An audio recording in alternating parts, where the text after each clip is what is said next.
अपने देश को छोड़कर तुम ब्रिटेन में काम कर रहे हो मनहूस। तुम लोग गद्दार हो जो कि देश को छोड़कर बाहर काम कर रहे हो। जो लोग थोड़ा सा ज़्यादा पैसा कमाने लगते हैं, पैसों के लालच में अपने देश को छोड़ देते हैं। No hate but I don't like these type of people.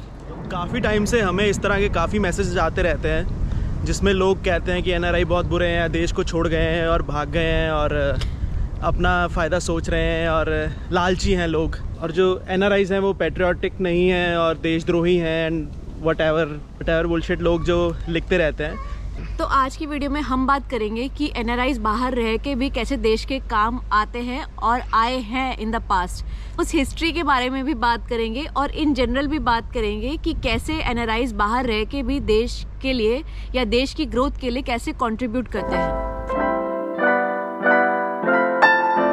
तो आज मैं आपको एक छोटा सा लेक्चर दूंगा हिस्ट्री का, जिससे आपको कुछ पता चलेगा जो कि काफ़ी लोगों को पता नहीं होगा। तो 1998 की बात है जब इंडिया के प्राइम मिनिस्टर थे वाजपेयी जी, और उस टाइम पे उनके कार्यकाल में एक ऑपरेशन किया गया था, उसका नाम था ऑपरेशन शक्ति। तो ऑपरेशन शक्ति क्या था? बेसिकली 5 न्यूक्लियर बॉम्ब इंडिया ने पहली बार डेवलप किए, डेटोनेट किए, टेस्ट किए, सब कुछ किया। तो बेसिकली इंडिया बन गया न्यूक्लियर पावर 1998 में। इस बात पे तो बहुत लोग सब प्राउड होते हैं कि अरे इंडिया ने कैसे कर दिखाया और बहुत ही बढ़िया काम किया। और बहुत बड़ी बात भी थी उस टाइम के हिसाब से। हाँ, जितना प्रेशर था चाइना का और पाकिस्तान का इंडिया पे, तो इसलिए इंडिया ने उस टाइम पे ऐसे काम करके दिखाया, तो बहुत ही प्राउड बात थी। बट वो तो हो गया, लेकिन उसके बाद जो रेपरकशंस हुए वो बहुत ही ज़्यादा थे। जैसे ही मीडिया में वाजपेयी जी ने जाके बताया कि हम we are a full fledged nuclear state, उसके बाद सारी कंट्रीज़ ने जो कि डेवलप्ड कंट्रीज़ थी उस टाइम पे, जैसे कि कनाडा, US, जापान, सब ने इंडिया को क्रिटिसाइज़ करना शुरू कर दिया क्योंकि इंडिया वहाँ से अपना न्यूक्लियर फ्यूल लेता था। तो इन देशों ने बोला कि इंडिया ने ट्रीटी ब्रेक करी है और ये न्यूक्लियर पावर बनना नहीं चाहिए था। तो इस चीज़ पे काफ़ी इन देशों ने क्रिटिसाइज़ किया इंडिया को, और उसके बाद इन्होंने सब पे सैंक्शंस लगा दी। हाँ, चाहे रीज़न कुछ भी हो, उनको कुछ इनसिक्योरिटी भी हुई हो उस टाइम पे इन कंट्रीज़ को, चाहे वो भी रीज़न हो या क्या रीज़न था, वो ऑब्वियस है कि बिहाइंड द सीन्स तो रीज़न कुछ और ही था। और वो दिखा रहे थे कि क्योंकि कोई भी नहीं चाहता एक डेवलपिंग नेशन एक न्यूक्लियर पावर बन जाए। तो उस टाइम पे क्या हुआ कि इन्होंने सैंक्शंस लगाने शुरू कर दिए, जापान ने, कनाडा ने, US ने।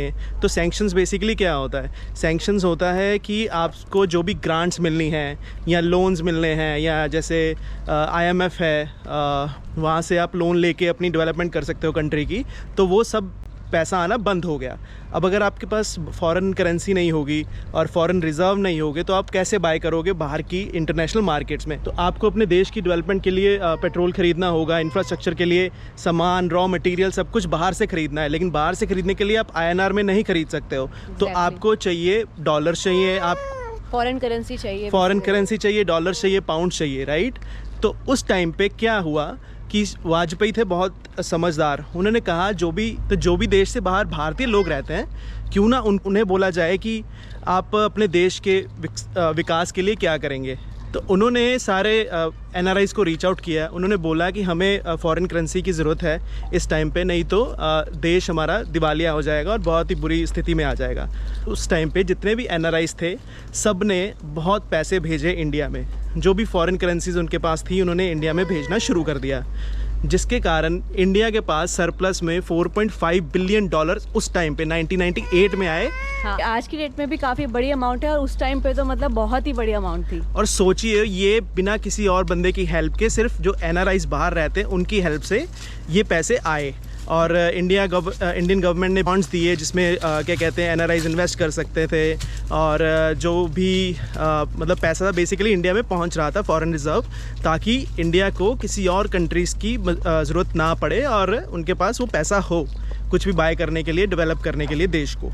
खुद सोचिए 10 दिन में $4.5 बिलियन इंडिया को मिल गए थे, जिससे कि इंडिया का जो कल डेफिसिट वो कम हो गया और इंडिया के पास इतना सरप्लस पैसा आ गया कि वो अपनी डेवलपमेंट में आगे प्रोसीड कर सकें। और फिर जहाँ तक ब्रिटेन की बात है, ब्रिटेन में इतना इंडियन डिस्पोरा है, डिस्पोरा मतलब कि जो इंडिया से लोग आते हैं और यहाँ पे UK में रहते हैं, वो इतने लोग ज़्यादा हैं कि उनका दबदबा भी है, वो काफ़ी हाई लेवल तक लोग पहुँचे हुए हैं, जिसके कारण जो UK था वो इतना कोई सैंक्शंस लगा नहीं पाया, क्योंकि बेसिकली उनको इंडियन वोट की भी ज़रूरत थी।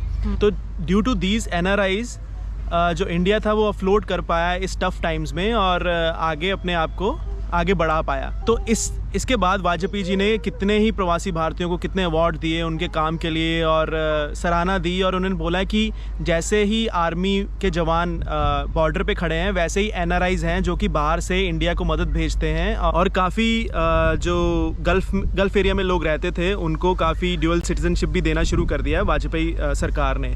तो आप खुद सोचिए कि कितना इंपॉर्टेंट है एक NRI इंसान जिसको लोग ऐसे ही कुछ भी बोल देते हैं कि हाँ भाई देश छोड़ गया तो देशद्रोही हो गया और पैसे का लालच और ये वो चीज़ें। उसके अलावा जो अभी के टाइम की अगर मैं बात बताऊं, जितने भी लोग, जितने भी चाहे वो US में हैं, UK में हैं या गल्फ़ कंट्रीज़ में हैं या कहीं पे भी हैं, जो भी इंडियंस, वो अपनी फैमिली को पैसा भेजते हैं इंडिया में, राइट। चाहे वो उसके रिलेटिव्स हों, फैमिली मेम्बर्स हों, फ्रेंड्स हों या किसी को भी जिसको भी वो इंडिया में पैसा भेजते हैं, तो वो पैसा वो भेजते हैं in a form of foreign currency जैसे कि पाउंड्स और डॉलर्स, राइट। और आपको पता ही है ट्रेड के लिए आपको फॉरेन करेंसी चाहिए। तो आप तब खुद ही सोचिए कि कितना हाथ है NRIs का भी इंडिया की डेवलपमेंट में। ऐसा नहीं है कि अगर भारतवासियों में से जो लोग बाहर चले जाते हैं तो देशद्रोही हो गए हैं और उन्होंने देश का साथ देना छोड़ दिया है। अलग अलग तरीक़ों से इंडिया को बढ़ाने में काफ़ी मदद करते हैं जो बाहर चले जाते हैं भारतीय। उसके अलावा जैसे मोदी जी भी बाहर आते हैं, जब भी वो हमेशा जो NRIs हैं उनसे मिलते हैं, उनसे डिस्कस करते हैं कि कैसे इंडिया की प्रॉब्लम्स को और बेहतर तरीके सॉल्व किया जाए जो कि इन कंट्रीज़ में हैं और हमारे इंडिया में नहीं है सॉल्यूशंस जो अभी अवेलेबल। उसके अलावा अभी मोदी जब आए थे जर्मनी और UK के दौरे में, उन्होंने ये बोला था जो NRIs को बुला के कि अपने जितने भी फ्रेंड्स हैं जो कि गोरे अंग्रेज़ फ्रेंड्स हैं उन लोगों को इंडिया ज़रूर लेके आएँ और इंडिया की इकॉनमी बढ़ाएं, क्योंकि कोविड से निकलने के लिए हमें बहुत ज़रूरी है कि हमारा टूरिज़्म बढ़ सके। तो आप खुद ही सोचें कि कितनी इंपॉर्टेंस है एक NRI बंदे की। ऐसा नहीं है कि जो लोग देश में रह रहे हैं या देश में काम कर रहे हैं वही एक ऐसा इंसान है जो कि देश की बढ़ाई के लिए काम कर रहा है। जो लोग बाहर जाते हैं, चाहे वो अपने आप को ग्रो करने के लिए चाहते हैं या अपने आप के लिए बेहतर सहूलियतें लेना चाहते हैं, लेकिन वो कहीं ना कहीं इंडिया की ग्रोथ में भी हेल्प करते हैं। तो अब कई लोगों का ये भी पॉइंट होता है कि यार ब्रेन ड्रेन भी तो हो रहा है और आप इतना ब्रेन ड्रेन क्यों प्रमोट कर रहे हो। तो हमेशा ब्रेन ड्रेन बुरी चीज़ नहीं है, मैं बताती हूँ क्यों। वो इसलिए क्योंकि बहुत सारे लोग हैं जो यहाँ पर जो भी कहीं पे भी जाते हैं, इंडिया से बाहर जाते हैं, वो काफ़ी चीज़ें तो सीखते हैं, इनोवेशन बहुत सारी सीखते हैं, पैसा बहुत कमाते हैं। और बहुत से ऐसे लोग हैं जो वापस जाके इंडिया में जाके स्टार्टअप्स खोलते हैं, इन्वेस्ट करते हैं बिजनेसेस में और फिर वो ग्रोथ को ही प्रमोट करते हैं इंडिया की।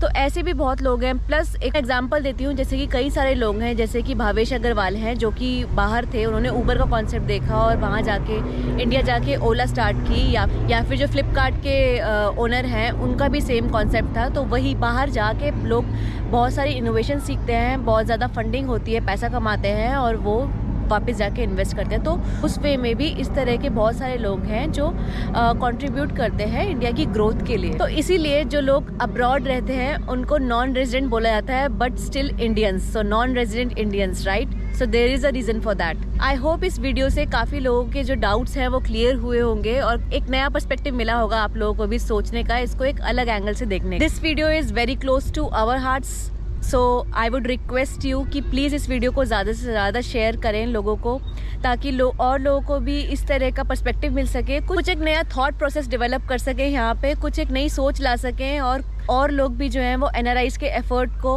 अप्रिशिएट करें। वीडियो को लाइक और शेयर ज़रूर कीजिएगा अगर आपको पसंद आई हो तो, और हमारे चैनल को सब्सक्राइब कर लें अगर आपको पसंद है जो भी इंडियंस अब्रॉड रह रहे हैं उनका क्या थॉट प्रोसेस है, कैसे रहते हैं, क्या लाइफस्टाइल है। तो हमारा चैनल उसी चीज़ के बारे में है। Let us know in the comments आपको वीडियो कैसा लगा, एंड मिलते हैं आपसे अपनी अगली वीडियो में। Till then, peace out.